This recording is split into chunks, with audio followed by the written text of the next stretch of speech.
May pagbabagal na po sa daloy ng trapiko sa South Luzon Expressway dahil sa mga nag-uuwian. At ang sitwasyon sa SLEX sa live na pagtuto ni Dano Tingkungko. Dano?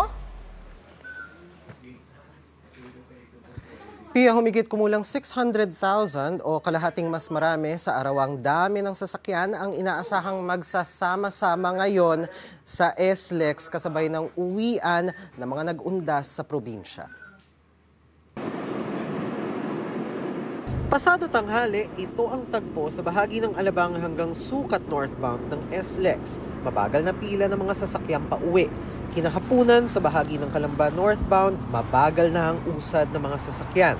Ayon sa SLEX, ngayong alas 4 ng hapon hanggang kinabukasan, inaasahan ng dagsa ng mga motoristang papasok ng Metro Manila.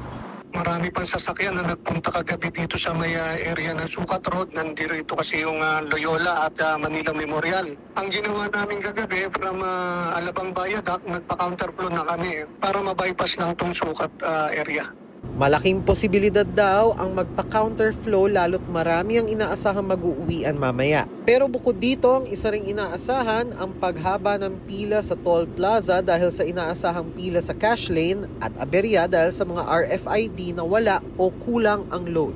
Yung main toll plaza natin sa taas, at dyan tayo magkakaroon ng build-up. Yung cash lane natin, pero yung ETC siguro smooth lang yan unless mayroong mga RFID sticker na walang load or insufficient balance na pwedeng makapag-cause ng abala sa ating mga motorista. Ang ginawa namin dyan, nagdagdag kami na additional mga ambulant teller para smooth lang at ma-assist yung ibang mga insufficient load at walang load.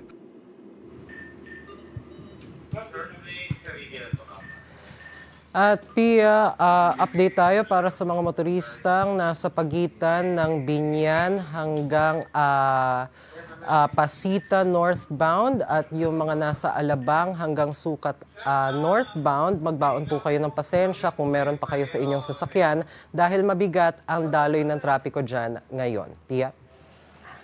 Maraming salamat, Dano Tingkungko.